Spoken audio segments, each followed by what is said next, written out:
서울의 교통 중심지라 불리는 서울역 앞. 바삐 움직이는 차량들과 고층 빌딩 숲으로 둘러싸인 이곳은 늘 활기가 넘쳐 보입니다. 하지만 이 거대한 빌딩 숲 뒤엔 전혀 다른 세상이 존재합니다. 약 1200여 개의 쪽방들이 밀집해 있는 서울에서도 가장 큰 규모인 동자동 쪽방촌입니다. 대부분이 다세대 주택을 칸칸이 쪼개어 한 평 남짓의 작은 방을 만든 건물들입니다. 이상준 할아버지는 이곳에서 무려 50년을 지내왔습니다. 할아버지는 매일 인스턴트 죽으로 끼니를 때우고 있습니다.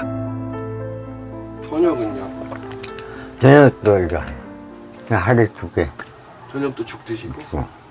지금 한 일생활 한 지가 한 2달 돼요. 그는 페인트 기술공으로 오랜 세월 일을 했습니다. 애기 엄마를 일찍 조세장 보내고 3명을 이 쪽방에 시켜. 자식들을 위해서라도 쪽방에서 벗어나고 싶었지만 불가능했습니다. 일을 해놓고도 돈을 못 받은 게 엄청 많아요. 뛰고 업자가 도망가고 그러니까 악들만 남아가지고. 할아버진 괴로움을 달래기 위해 한때 술에 의존하며 살기도 했습니다. 결국 건강도 점점 나빠졌죠.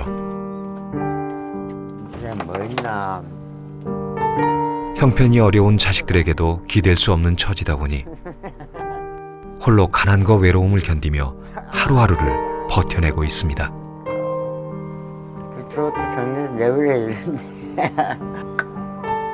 이곳 쪽방 거주자들 대부분은 1인 가구의 기초생활 수급자들입니다.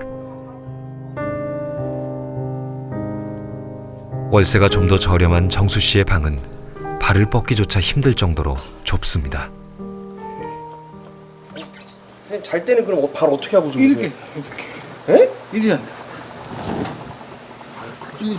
그래서 다리를 보통 피고주고 자잖아요 사람들이. 한 달에 25만 원의 월세를 내고 있지만 그는 이곳에서 맘 편히 잠을 자거나 쉬어본 적이 없습니다. 이거는 겨울 운동화나 놔둔 거예요.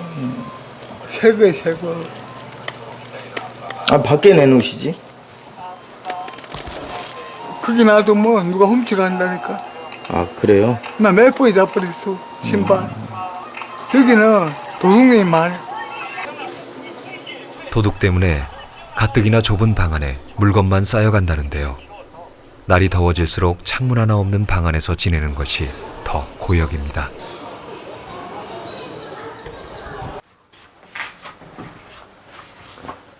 이게 공동 화장실. 네. 이 몇 명이 쓰는 거예요 선생님? 17명.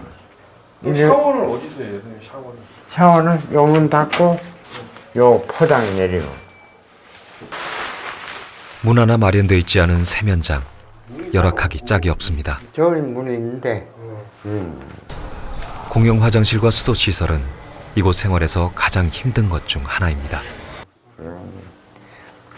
엄청 좀 불편하긴 하지. 할아버지가 사는 쪽방은 30여 평도 안 되는 작은 공간에 17개의 가벽을 설치해 만들어진 곳입니다. 방을 하나라도 더 만들기 위해 화장실과 세면장 수를 줄인 것입니다. 매달 20일이 되면 동자동엔 은행을 찾는 사람들이 늘어납니다. 정부로부터 기초생활 수급 비용을 받는 날이기 때문이죠. 그러나 받자마자 대부분 월세로 빠져나갑니다. 여기 사는 분들은 수급 놓으면은 한 2, 3일 만에 그 돈 다 써. 그렇게 살더라고 대다수가. 월세를 내고 나면 생활은 항상 빠듯합니다. 그는 몇 년 전까지만 해도 플라스틱 공장에 다니던 노동자였습니다. 퇴근하다가 다치갖고 그 높은 데 못 올라가서 사출을 한 거지.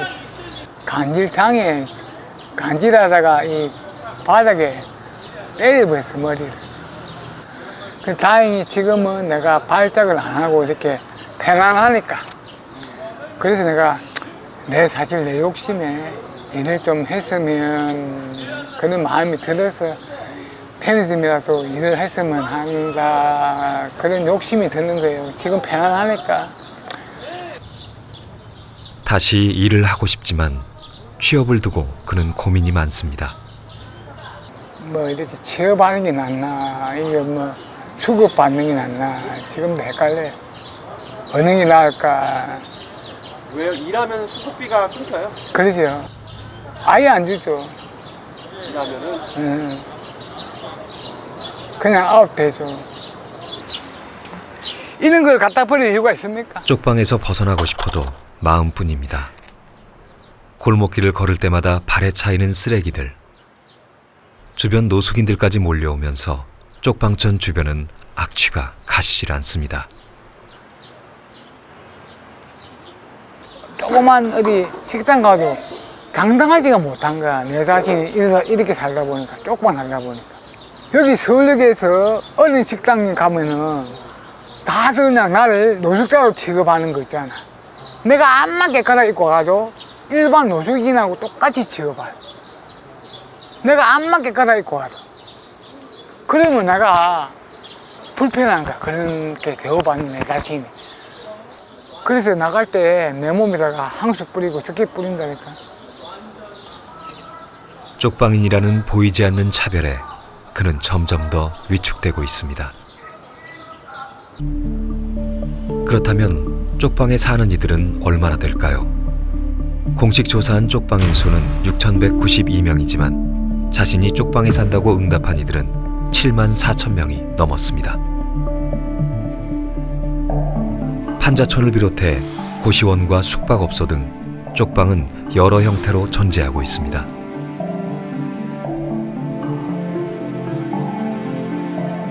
한 연구 보고서에 따르면 여관 등 숙박업소 객실에 거주하는 가구 수가 지난 10년간 3배 이상 증가했고 거처 형태가 불명확한 거주자 역시 10배 이상 증가했습니다. 무엇보다 쪽방 사람들은 강제 퇴거라는 불안감에 시달리고 있습니다. 6년 전 이곳 쪽방촌에 왔다는 김병택 할아버지. 요즘 걱정거리가 생겼습니다. 이렇게 삽니다. 우리는 이렇게 사는데도 이게 또 재개발이 되니까 어디를 가야 되니까 그것도 고민이에요. 재개발로 인해 쪽방에서 쫓겨날 위기에 놓였다는데요. 사실 할아버진 6년 전 처음 이곳에 왔을 때부터 강제 퇴거 명령을 받았습니다. 그 내가 이제 딱 들어왔는데 6개월이 안 됐는데 이제 그 이야기가 나오는 거예요. 이제 집 비우라고. 아, 6개월 안돼 뭐 비우느냐고 얘기했는데 이 집 이거 망가졌으니까 수리를 해야 된다 이런 이야기요. 그래 이제 막 때려부시고 그런 거예요, 저거. 그래 이제 이 주인하고 막 주인이 막 돈이 워낙 많은 사람이에요. 외국인 그거 하려고. 게스트하우스. 예, 게스트하우스 하려고 한때. 나가라고 예, 왜냐면 집이 다 흘려졌다, 뭐 디그 판정받았다 이런 나온 거예요. 건물주는 게스트하우스를 짓겠다며 쪽방 거주자들에게 퇴거 명령을 내렸습니다. 당장 거리로 나가야 하는 쪽방인들은 시위를 하며 거세게 항의했고 당시 할아버진 비대위원장이었습니다. 이 탕수라도 내가 대가리 든 거. 테러를 한 거예요, 테러. 누가 테러를 한 거예요? 건물 주인이 있죠. 죽은 때려치운 거예요. 그러니까 내가 넘어졌을 거예요. 칙통 맞았지, 이제, 머리에. 집주인 직접 때렸어요? 아, 직접 주인이 공사하는 사람한테 때려, 이제. 공사를 예, 내보내려고, 이제. 나가라고? 예, 나가라고. 위기에 처한 이들을 위해 서울시는 집주인으로부터 이 건물을 5년간 임대했습니다. 저렴 쪽방 사업이라는 이름으로 서울시는 낡은 시설 몇 곳을 보수해주고 시세보다 저렴한 월세를 책정해 5년간 주거를 보장해 주었습니다. 그러나 이 건물을 관리해주는 이는 없었습니다. 바퀴벌레. 저 벽에 한 마리 죽은 거 있어요. 저 바퀴벌레. 이만한 거예요. 바퀴벌레. 예, 그 여기서 뒤에도 해놓고 이제 망쳐놨지만 어디를 들어주라요. 그럼 바퀴벌레가 아무리 약을 쳐도 안 되는 거예요.